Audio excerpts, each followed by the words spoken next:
Hello and welcome back to Morning Express. Time to take a look at the state of the nation. Where are we as a country, especially after Kenya's opposition National Super Alliance yesterday signed a deal on their power sharing?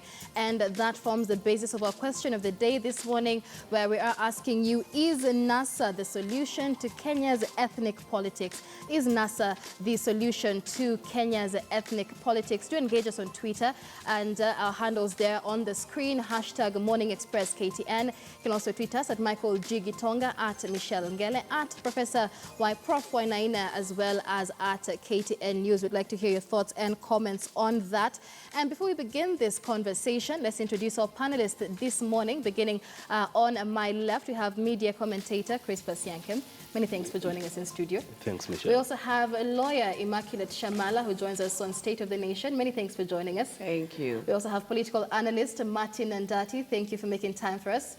And of course, our resident analyst, Professor Michael Wainaina, also joins us for this conversation. Now, gentlemen and lady, let's begin, first of all, with the close of the mass voter registration exercise, which happened last week. And a lot has been said about it. But let's focus on what those numbers mean and what the close of the mass registration means for the different players that are concerned, beginning, first of all, with the people. Professor. There is a sense in which we've prosecuted the case for voter apathy. Mm-hmm. It is important for us to continue that discussion and find out why it is that people are hesitant to register. Mm-hmm. We need to remember that continuous registration is going on. So the registration hasn't closed. So it is still possible to mobilize people to vote if we can get to the core of why are they demotivated in voting. So in registering. Therefore, one of the important things to remember is that the process is still continuing, because the argument is, or the kind of picture that is being portrayed is that that's done. That's done, and we need to move on to something else. It isn't done. It is possible for somebody to register, and those who have not registered still need to be encouraged to register. Because there's a lot of Kenyans who think the close of the mass registration meant the close of registration altogether. Yes. But Ndati, the numbers that we have so far and the process as is continuing, what does this mean for Kenyans, first of all? Initially, there were fears that there will be apathy. But a turnout of 62%, I think is not bad. Because, you know, in an exam, if you score 62%, it will be a B done fairly well. or a B minus if it is a Matiang'i grade. So I think it's good. And we need to understand, initially there was quite a bit of reluctance. Because most people seem unhappy with the two sides of the political formation. And the performance has not been very good, both from Jubilee and even from the CORD then, which is now transforming into NASA. But up to now, we have 19.7 million Kenyans who have registered, but they're still doing the diaspora, which I don't think will fetch a lot of people. They're also doing the prisons, and there is still a window of opportunity, because you can still go to the constituency offices up to June 17 and register the way Prof said. So I think those who feel they have not amassed good numbers, they can still use that window and be able to mobilize some of their supporters. But you can see now the setting up of the formations. The focus is about getting the numbers. And nobody is going to bother about bringing in more people. So their main focus is everybody is in a hurry. The ones who are in power want to work and retain power. The ones who are out there believe that it's a golden opportunity to push the other ones out. So there will be very little. In fact, you will not even see anybody talking about people going to the constituency to register. But, you know, IBC had not anticipated that. That came out of the court ruling when Okiya Mtata went to court. So I think they'll even need to look for funds because to continue the registration. To continue because the IBC registration. did mention that even the 5-day extension was eating into the allocation. Yeah, but you see, they can now go and seek for more money from the Treasury because it's understandable. And you know, if the courts rule that you have got to do it this way, and the Constitution provides that you close 60 days to the elections, there is very little you can do. Although I know it's going to pose challenges in terms of the audit of the register. How do you audit when the registration is ongoing? All right. There will be legal issues, and I think my sister here will be able to expound on that. Right, yes, valid points there, Shamala. Mass registration has ended, but continuous registration is still continuing. And that it brings very valid points. How is the registration going to continue when we still need to audit the register? Yeah, there's going to be a crisis as usual. You know, the timelines were set by IBC, but we have not realized the timelines, you know. I wonder how they'll navigate through that, but I wait to see how the things, I mean, how it will proceed. But one thing is for sure, I'm still proud of Kenyans for, you know, getting out there and say we want to be in charge of the governance of our country, how our country is being governed. I'm happy that they got out there to register, but I'm sad that we always wait last minute to be able to register. So how they will navigate between the timelines and still the continuity of registration, I wait to see what IBC will do. I mean, Yankem, Immaculate and Andati bring in. Andati first of all says 62% turnout is good. It's not so bad. And then Immaculate says she's proud of Kenyans for coming out and taking charge. But is that really what was witnessed during this process? I think the two are just being diplomatic, in my own opinion. From the numbers that I've seen, actually that was a paltry percentage compared to the kind of energy that we saw in terms of even trying to mobilize the voters in particular areas to come out and register and ensure that they're taking part in this democratic process. You remember the opposition and the government side held a series of rallies across the country, and you saw even the sentiments. You saw some of them even using unorthodox means in terms of trying to persuade the voters to come out and register, but only to end up with a paltry 62%.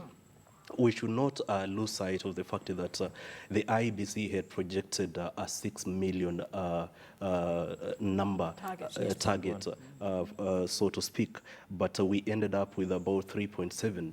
Actually, that raises a lot of fundamental issues in terms of what Kenyans are thinking. Where exactly is the problem? To me, that is the bigger question to ask. And to the political class like Shamala, I think they need actually to go back to the drawing board and start now asking critical questions.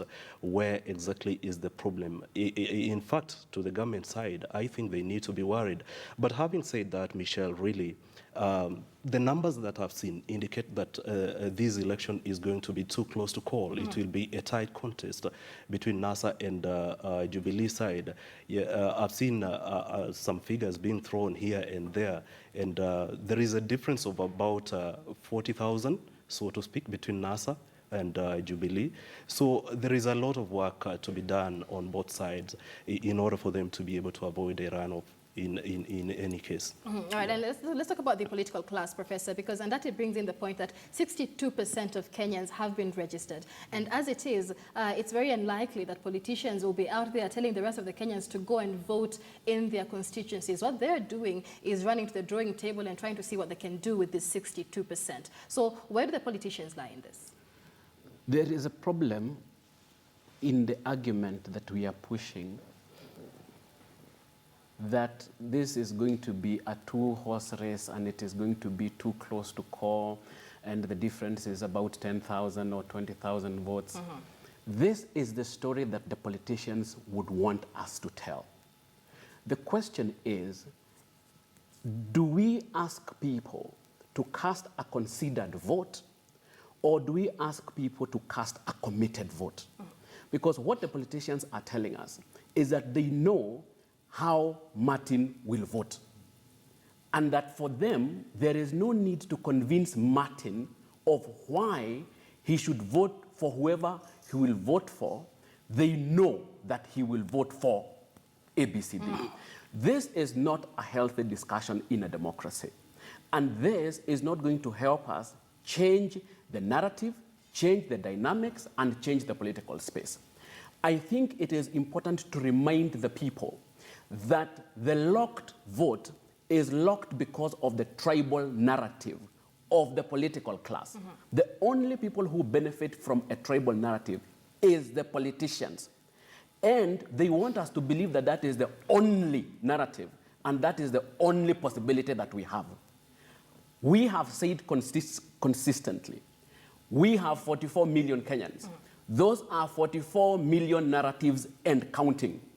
Why we do not have some of those narratives in the mainstream is because we are not discussing about those narratives from the margins and the options and the possibilities that are there.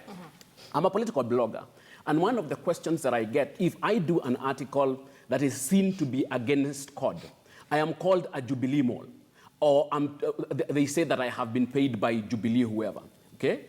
And I remind them that my world and the world is not divided into COD and Jubilee. And I tell them, if yours is divided into COD and Jubilee, mine is not divided into COD and Jubilee, and mine is a space of immense possibilities. And I think post-registration and these numbers, we need to be teasing out and we need to be discussing about alternatives to the story we are being told that this has been locked for the two groups and it's going to be a two-horse race. It is not going to, it should not be a two-horse race because it is the people to decide, not the politicians. Professor says it should not be a two-horse race, but would you say that the political class has succeeded in pushing that narrative that even during the registration we had COD counties and Jubilee counties? So have they succeeded in pushing that narrative that we're divided into two? They have done, and you people in the media have helped them a lot. Because just the way Prof is saying, you know, nobody is giving room to any other option. Yeah. So if you are not COD, you are Jubilee. And I've seen it out there. You appear on a show, if you speak a few things which are not very healthy, the other side, they say, today you are paid by these ones. The other day they say, naturally they would expect if your name is like Oinaina, you should be supporting Jubilee. If your name is Andati, you should be supporting COD. But you see, that is all rubbish. And that is the kind of thinking that we need to get out. We should actually be looking at the issues. And you know, look at what NASA has, the issues they are talking about. All these are Agenda 4 issues. All these guys were in government. All of them. Starting from Ruto, Uhuru, and even these ones of NASA. They're all part of the Grand Coalition government.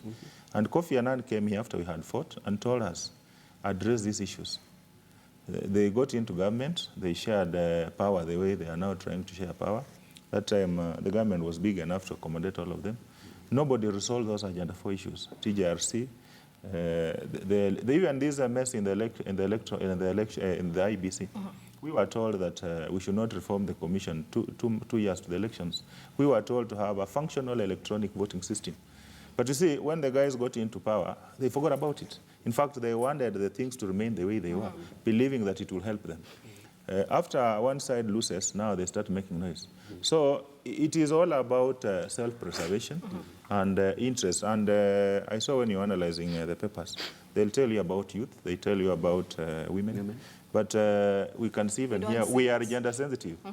I don't know whether you guys did it intentionally, but at least it's maintained. How come on a show like this one, you guys can afford to be gender sensitive, yet our big brothers there cannot be gender sensitive? Two, where are the young people? All those guys are in their 60s and 70s.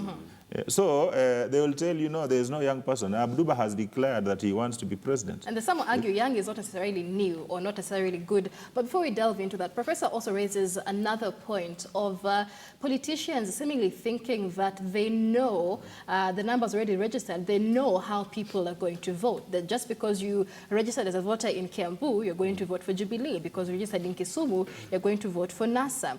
But there's also that silent majority that is yet to make the decision, the silent majority that does not really want to tell their peers where they're going to vote because their peers lean onto one side. How is this likely to play out in the final vote? You see, you are supposed to be conditioned to become a machine so that they know that if you are from Kiambu, then you will vote Uhuru, which is a big lie.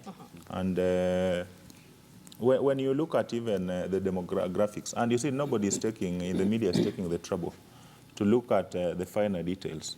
You know, issues of statistics are very complex, and very few people understand numbers, even percentages. Most people, if you tell them to even add 1 + 1, they'll have to go and look for a calculator. But it's not just you get all the votes in Kiambu are Jubilee, all the votes in Luo Nyanza are Odingas, you know. There will be so many other factors, like the choice of candidates for NASA will play a major role, you know, because there are those who believe in the reform issues. They will want Raila to be the candidate. Right. There are those who believe in status quo. They will want Musalia as candidate. There are those who believe Kalonzo is close to what Musalia stands for.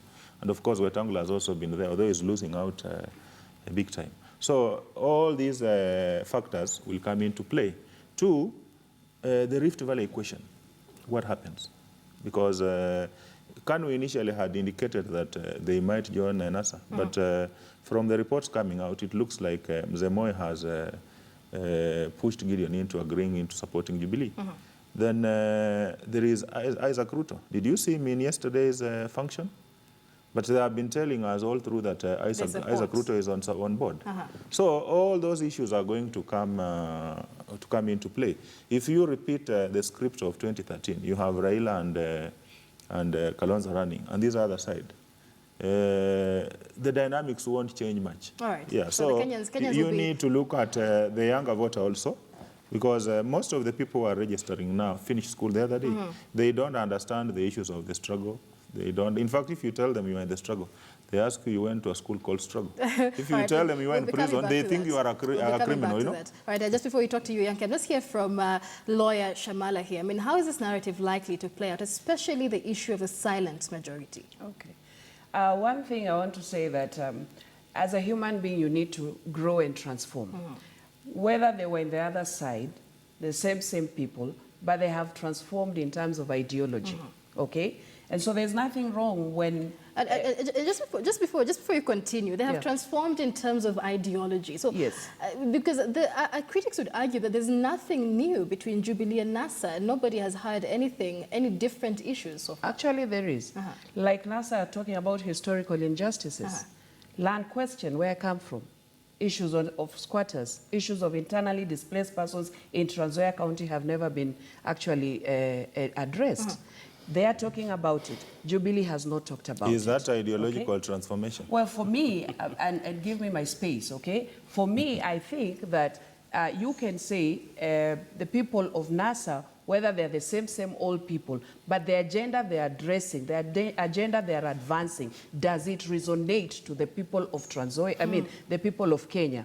Why are they addressing those issues? Maybe they have not been addressed, okay? Number two, this is the place where we are, Kenyans, that we have NASA and we have what? We have Jubilee, okay? So we are going to a contest when we have those two giants. We like it or not. There's no alternative that will come as per now, okay? And this is what Professor keeps saying, we need to push this alternative. Yeah. And we should have pushed it much earlier. Where was the voice of the professionals? Where was the voice of the critical thinkers? Where was the voice of liberal thinkers? Where was the voice of the free thinkers? You see, so we sit back and wait, and then we expect to leave the political class to drive this nation. Then when they start driving, we come and say, oh my goodness, this is the way it was supposed to be. So we are dealing with the issue ourselves because we stayed back. Yes. All right. Yankem, first of all, let's just address what the lawyer says here, that the same people who were in the previous regime, yes, but now they've changed. They have different ideologies. Do you agree with that? I really don't know what has changed, because looking at the two political formations, they comprise of people who have been there before. And Shamala should actually be able to speak to that instead of being evasive on that matter. But I want to say this, Martin Andati and Professor are speaking from both sides of their mouth. What Professor says that there is a possibility of a third narrative is purely impossible. You need to look at the history. And Professor, being a professor that he is, he must be able to look at that history that informs exactly where we're going. It is foolhardy for us us to think that the two political formations are going to change, and the numbers that they had in the past election in 2013 are going to change. Kenya is a tribal society. That is a fact. We cannot run away from that. For so us to be able to address the issues. Do you mean that now Kenyans are the mercy of the political class and we cannot change our own narrative? Kenyans vote on tribal basis. Very true. That is a fact. We can't run away from that. And the minute we appreciate that is the minute we shall now start finding solutions that are viable to our political system, that are viable and speak to the problems that are afflicting the country. But I want to say this, Michelle. Looking at IBC, I think IBC ought to be given its space. The timelines are so tight.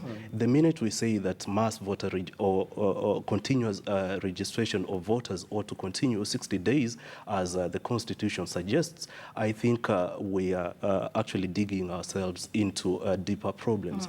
Because when exactly will the process of verification of the register will start? When exactly will they be able to deal with other critical issues that are pertinent in terms of preparation to the August 8th election? I think we need to be realistic here, Michelle, and start now supporting the new IBC to be able to deliver on its mandate. Right. I've seen there is a lot of attack from both sides of the coalition on IBC. But again, the critical point that I wanted to make is the fact that the mass voter registration exercise brought out the fundamental issues that are afflicting the process, our political system. And it is good that IBC admitted actually that when you look at certain things like even double registration, like even sharing of identification details, Michelle sharing ID number with the retired President Mwai Kibaki, or even retired President Daniel Arap Moi. I think those are critical issues. Let's give IBC space to deal with these issues. All right, and we're just about to delve into how IBC will be affected by all this. But first of all, Professor Yankem says that the idea of an alternative narrative is impossible considering our history. Michelle, these are the positions that we need to deconstruct. Number one, an argument that NASA is transformational is one of the most weird things that I have had in a long time. Why do you say that? Because the 7 pillars that they claim they are going to deal with, let me ask, what is new about these things? And that has told you, these people have been in government for decades. These are not new issues. They would have championed them if they wanted to champion those issues. That is number one. Number two, there is an argument that has been made by people who have not pivoted to the new constitution that CORD is in the opposition. That is only partly true. CORD controls 24 counties in this country. How many of these things in their pillars have they done in those counties so that they can tell us this is a test case of what we are going to do? The argument, yes, I understand, by our opposition leaders is that they were not in power. They did not have the presidency per se, so they didn't have the power to power champion is for these not issues. in the presidency anymore, Michelle. The CORD and Jubilee need to pivot towards the new constitution. Power has been devolved, and the only thing that the devolved units have picked is corruption, it's impunity, it's nepotism, instead of delving with these issues, because the leaders of those parties are not interested in these issues. They stopped following these issues the day they did not get power. They forgot that they have a chance to prosecute these issues in the counties where they control. That is number one. Number two, Yankem has said something that needs to be deconstructed and something that needs to be removed from the minds of Kenyans, that Kenya is a tribal society. I think, first of all, he needs to apologize to Kenyans because that is an insult to them. Kenya is not tribal. Tribalism is a political narrative of the political class. Politics is about narratives. The political class is being served by the tribal narrative, and it has pushed it as the only narrative and the only possibility for Kenyans. And then Yankem takes that and says that Kenyans are tribal. Let me give you an example. You go to this hotel that only serves chicken and rice. That is the only thing in the menu. So they serve chicken and rice for a year, and then they go around saying, you know, people around here don't like anything else. They just love chicken and rice. You cannot even cook ugali. They will not eat. The truth of the matter is, you are telling us that people like what you serve. Can we have a political space that have contesting ideologies, that has contesting narratives? And if Kenyans choose the tribal narrative, as Yankem is telling us, then we will have scientific data to say Kenyans are tribal. But when you offer a single narrative to a whole nation, because the difference between between NASA and Jubilee is not whether they are tribal or not, okay? Is who succeeds in the tribal narrative. In 2013, both of them had a tribal narrative, and the Jubilee duopoly won. Now what we have as a counter to the Jubilee duopoly is a NASA trinity. But the trinity is as ethnic as the duopoly in Jubilee. And therefore, the only choice, Michelle, that an average Kenyan has is between your tribalist and my tribalist. And you know which one I will choose. So what we need is to get new non-ethnic narratives in the menu and let Kenyans choose. If Kenyans choose the tribal narrative, then Yankem would be correct. All right, and that is something we'll be delving into later. Remember, just a reminder of our question of the day. We're asking you, is NASA the solution to Kenya's ethnic politics? Is NASA the solution to Kenya's ethnic politics? Do give us your views and comments on Twitter. Our handles will be on the screen in just a moment. But let's Michelle, just a quick rebuttal to Professor. You know, I don't know whether Professor actually lives in this country, because you only need to go to social media for you to be able to tell exactly what kind of narrative is being pushed by the average Kenyan. These are not stories that we are telling. And I've said that the minute we appreciate and accept that Kenya is a tribal society is the minute we shall be able to start now addressing our problems. Don't you feel that Kenyans may be pushing this narrative, the tribalism narrative, especially on social media? Because like Professor mentions, historically this narrative has been pushed by politicians, and so Kenyans have been served with that rice and chicken, and they don't know anything else on the menu. You know, therein lies the problem. And our politics is actually driven by politicians. Kenyans are captive of our political system. And that is a fact. And that is something that we must be able now to start addressing. The minute that we appreciate, we cannot be driven by the political class.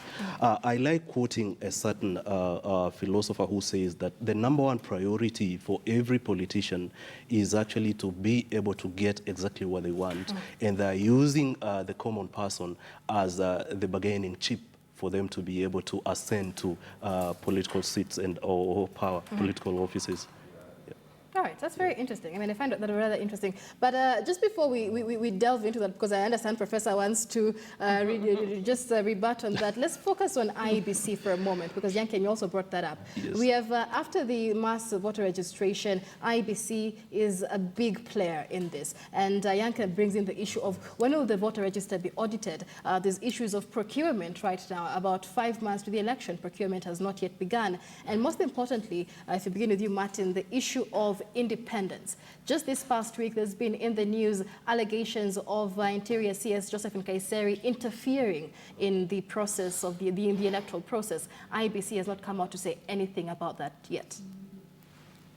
You know, we are in a very tricky situation. And as I told you earlier, Kriegler told us we need to do certain things.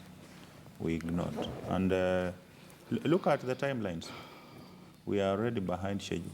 Yeah, and you know, like the integrated electronic voting system, we are supposed to acquire it 8 months to the elections. We haven't. We have not even started the procurement process.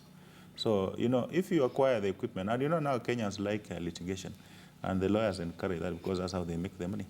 So if you acquire the equipment now, you know, somebody will go to court and say you have violated the law. And the courts will give an order saying that you acquired this in breach of the law. So you see, it's putting the IEBC in a very awkward position because the current commissioners did have a role in their selection. So they are in a very awkward position. But is IEBC as helpless as they seem? Because as an independent commission, they should have come out to state their stand and their position to Kenyans. They are supposed to. Of course, there's a problem. You've seen the commissioner is the one who looks like he's a commission. He is behaving like it's a one-man show. What do you mean the one who looks like he's a commission? You've seen every other issue, even addressing the media, it's him, So what are the rest of the commissioners doing? There's a vice chair, the chair, There is a vice chair there are other commissioners. So he virtually is looking like the whole thing is just about him. When it's supposed to, Michelle, there are the chair is 7 the commissioners. spokesperson of IEBC. All right, just before we continue, let's bring in Michael. I'm sure you have something to say about this very heated conversation. There's a lot of response right here online on the debate that you're having, but several questions I think that have gone unanswered. Number one is to Crispus Yankem. Can you tell us why you say Kenya is a tribal country? When you walked into this studio, you didn't ask who belongs to which tribe. We sat here as Kenyans. So what makes you say and authoritatively say that you think that Kenyans are tribal? The second question is to Shamala, and this is to do with NASA. You say that there is a difference between NASA and, well, they're coming in with a new solutions, a new narrative. What is that new solution? What is it that is new about them? It's the same old faces, and this is based on what some of the people are saying.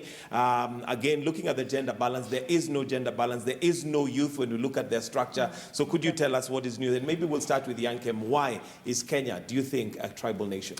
I think I've already spoken to that, and I've stated that you just need to take a walk on social media. How many people are on social media?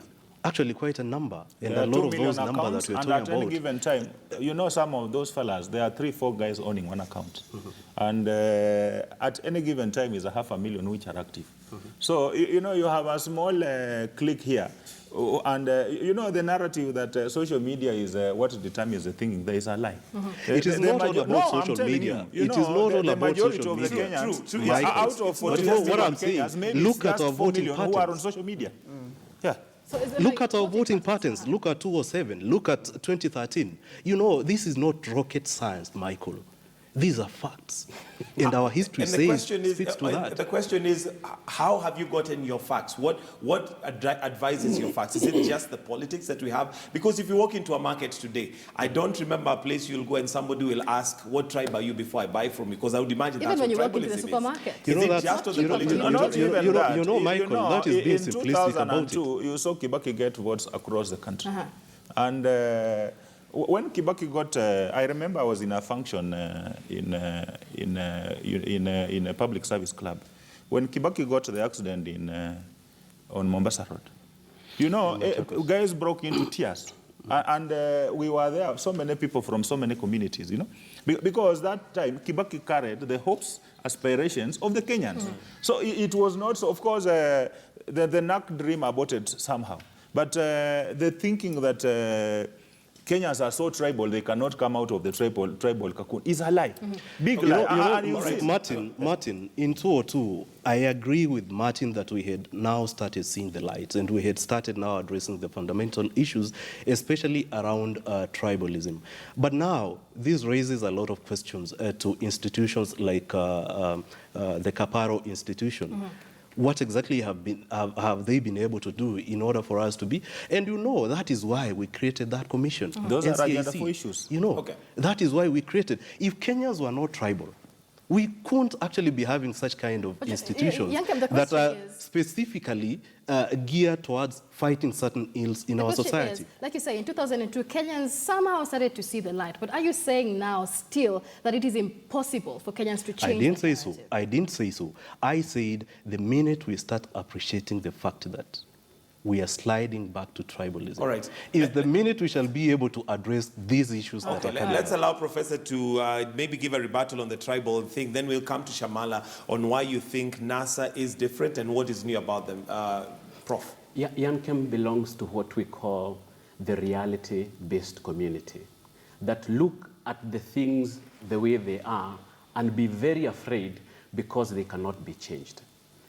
When I teach my students theory of literature, I teach them that reality is a myth. reality, the one that Yankem is calling a fact, is a narrative, okay? And the antidote to narratives is counter-narratives. The problem is not that we are tribal. The problem is that we cannot imagine alternatives to tribalism. Why can't we imagine alternatives to tribalism? Number one, because of apologists of tribalism like Yankem. Number two, because of a political class that thrives on tribalism. Michael, if you remove tribalism today in this country, the only person who will not have a job tomorrow is Jubilee and NASA. All right, can you help us imagine that narrative that you're talking about that is an alternative? Because again, now being the devil's advocate, when we look at the general trend of the conversation, whether it is online, even when I look at some of the responses coming here, you can already feel a tribal inkling. Yes, and you can feel a tribal inkling because of what Martina said. We have been conditioned to believe that that is the only narrative that there is. What's the alternative? We have been talking here about the narrative of the women. Women have been fighting in this country for the last 54 years to have a place on the table. They fought so hard that they even got the gender agenda in the Constitution. Unfortunately, because the political class is only interested in tribalism, that is not an issue for them. So that, when you look at the women constituency, there is a narrative right there, which is non-ethnic. Do not forget, Michael, in this country, no one works harder, longer, with so little, to produce so much for so many, like the Kenyan woman. Why is it that the woman is the one who produces, but when you come to sit at the table, it is the men who want to distribute the meat among themselves? As you can see in the headlines, the challenge that we have today in the political class is who is eating meat. We do not ask ourselves who produces the meat. It is the women in this country. If we learned that, if we understood that, and if we mobilized women along that narrative, then we have a counter-narrative to the tribal narrative. That is just one example. I can give you as many examples of possibilities of alternative narratives. So it is not that these narratives do not exist. It is not that these narratives are impossible. It is only that the Yankems of this world can only see the single narrative that has been given to them by the political class. The only person who benefits from the tribal narrative is called and Jubilee tribal kingpins. You and I do not benefit. And I've just seen a tweet there, somebody saying Yankem is wrong in concluding that Kenyans are a tribal people. But let's move on to Immaculate Shamala here. Michael asked a very interesting question, very pertinent. Why do you say that NASA has reinvented its ideologies? What ideologies are these that are they're bringing to the table? I would like to add some weight more, a bit on the issue of tribalism, okay? Professor, it's the way we are socialized.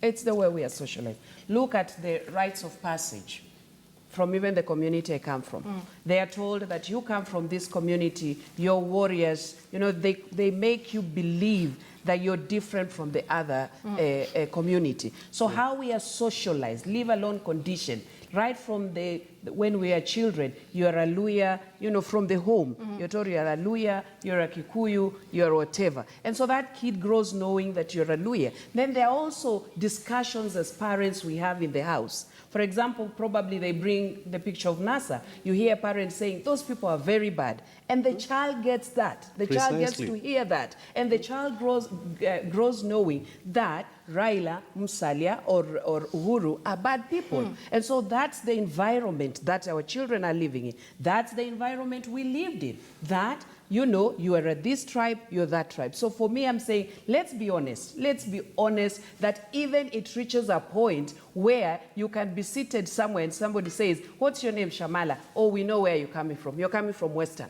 That's the way it is. And you know, Andati and Professor ought to accept that first. So for us to be able to drive a different narrative. That is precisely what we are trying to say. So we are saying it is not wrong. For me, that's what I'm saying. It is not wrong to be whatever you are, a Luya, a Kikuyu, a Luo. It is only wrong when you're biased against the other community. That is where you're wrong. But it is okay to be who you are. It's your identity, but let it not discriminate the other person who you're seated to. The point the professor is bringing in is that this tribalism, this tribal narrative is the only thing that the political class is thriving on. Not all. You see, even who said that in 2002 there was nothing like that. The Kenyans can speak and say we are not tribal. The Kenyans still have a chance to tell their leaders we are not tribal. But let's be honest that as per we go even in the election, even as we are seated here, we are really, really building our there's the ethnic mobilization. There's a lot of that going on. Go to the social media. People are saying if you speak, they say, we know you are from NASA. We know you're from Jubilee. I mean, we have just to be honest first, have an honest conversation. And then for me, I would say, let's start from the younger generation who see Kenya and they don't see tribe. Okay? Right. But some of us really have been spent because somebody looks and says, those people of Nyanza, I cannot deal with them because this is how they behave. Right. Come to the issue of NASA. I still believe that there are issues that they are addressing for me and for the people that I have been communicating to, resonate to some issues that Kenyans feel have never been addressed. I have said the land question, the land question, the historical injustices, the squatters, have they been resettled? The IDPs, have they been resettled? We only resettled the IDPs of 2007. What about the IDPs of the 1990s? And so they have to... That these principles have been in power before. They could have done this in their respective constituencies to come and prove that they can do it for the nation as a minister. Shamala, as a lawyer, she is supposed to know these things better than us. In the Grand Coalition government, the Minister for Lands and Settlement was one James Aguri Orengo, appointed by the Prime Minister then, Honorable Raila Amolo Odinga. The TJRC report, which even mentions Kalonzo's Yatta land, which was NYS, which also mentioned the molasses, which is Raila's, it was there before, you know, those are Agenda 4 commissions. And these guys, when they got into power, because the best time for us to have addressed those things was immediately after they got into the Nusumkate government, because all of them were there. And they should have sat and genuinely addressed those issues. Unfortunately, they did, because that time the interest was in rushing into signing the coalition government and sharing power. Why I'm saying that. Another issue is reconciliation. We have never reconciled as a country, have we? Have we? We have that is part of the TJRC. Whether it is part of it, they are saying they want to address it.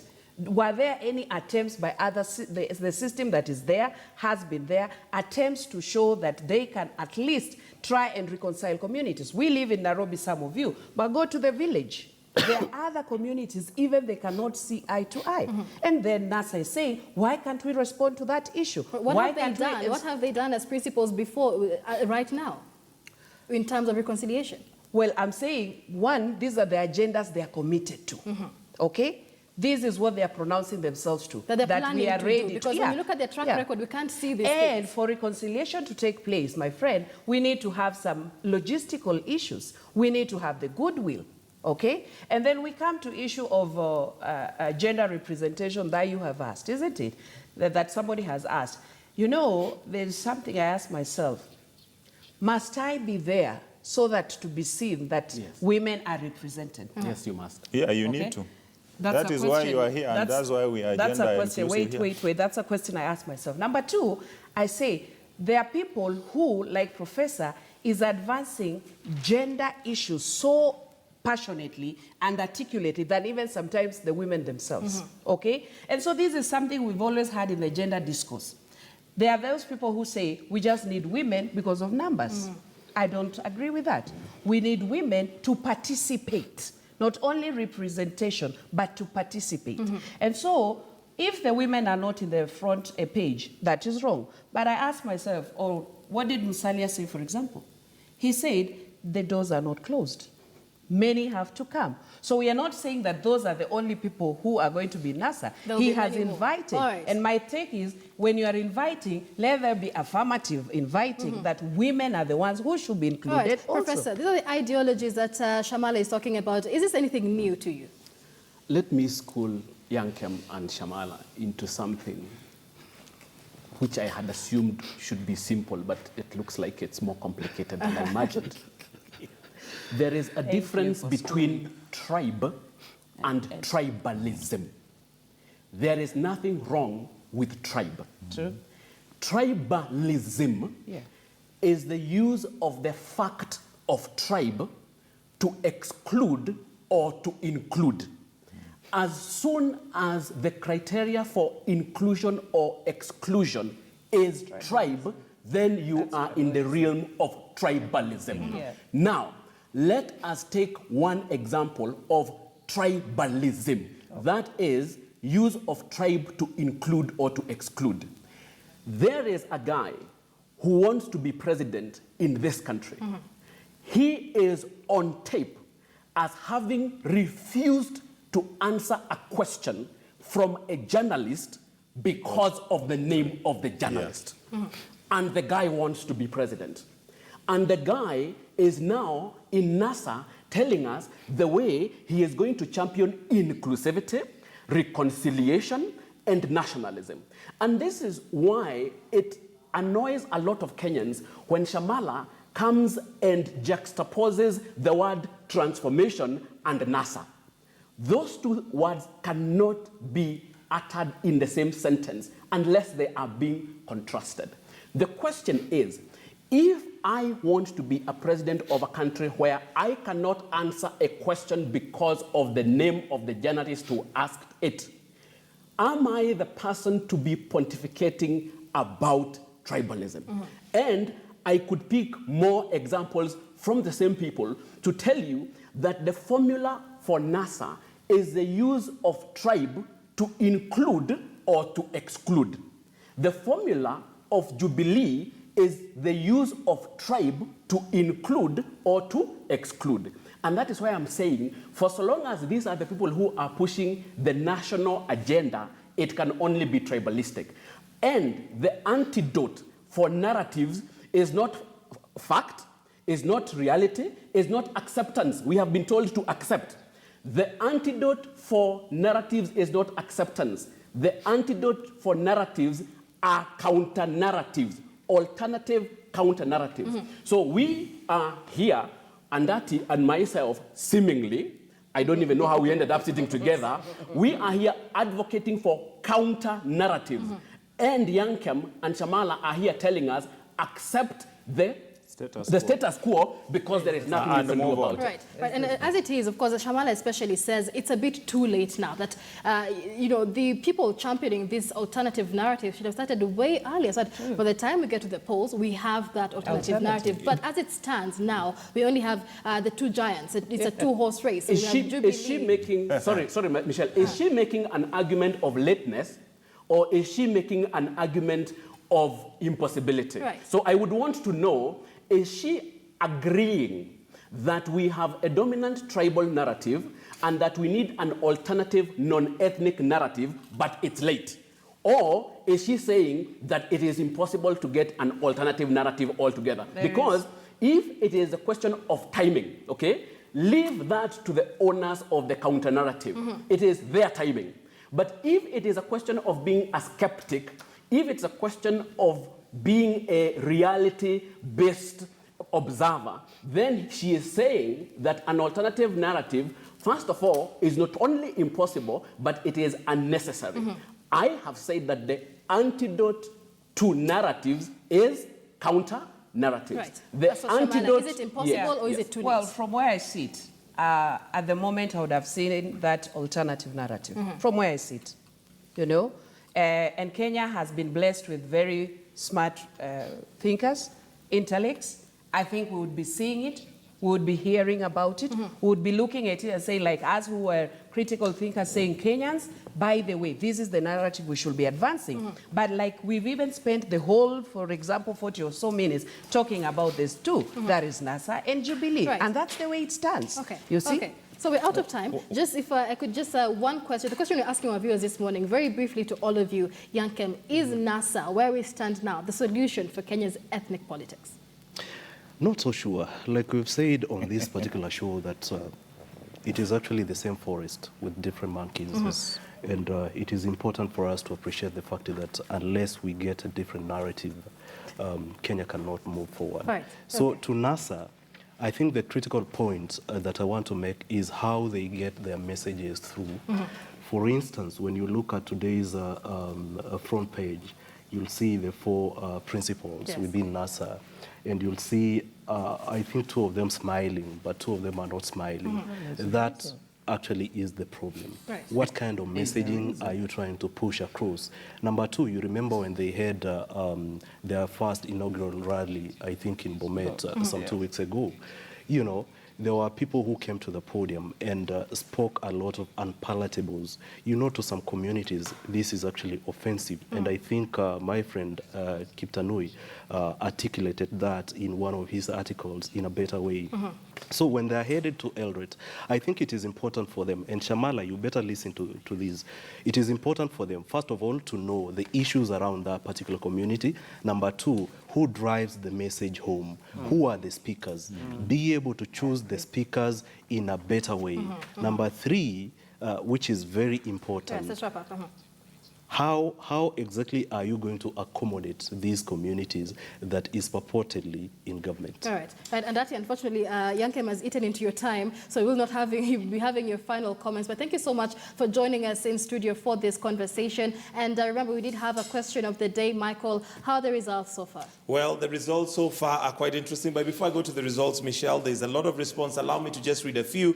And there's Harrison Mumia who says, I don't agree with Professor Wainaina. NASA and Jubilee are not feathers of the same bird. I think birds of one feather is what he means. We have Nyakush who says, journalists, don't you think you're giving too much time to politicians? I'm not aware if there are any politicians here right now. Tribalism is propagated by leaders. The rest follow. Uhuruto majority appointees. And it continues. Interesting panel you have there today. Last comment, Kenyans should learn from doctors. We are one irrespective of tribe. However, the truth of the matter is Kenya is tribal. We'll have to wind it up right there because of time, but thank you very much. It was a very interesting panel that we have here, and thank you for participating this morning. But they say time waits for no man, and not even the kings. Therefore, we have to wind up right here. We'll give you those Twitter poll results a little bit later on, but for now, we'll take a break. We'll be right back. KTN Home breaks and goes to life and style. Here on KTN News, we've got some news updates coming up. Then later on, we've also got Tech Central. We'll be back.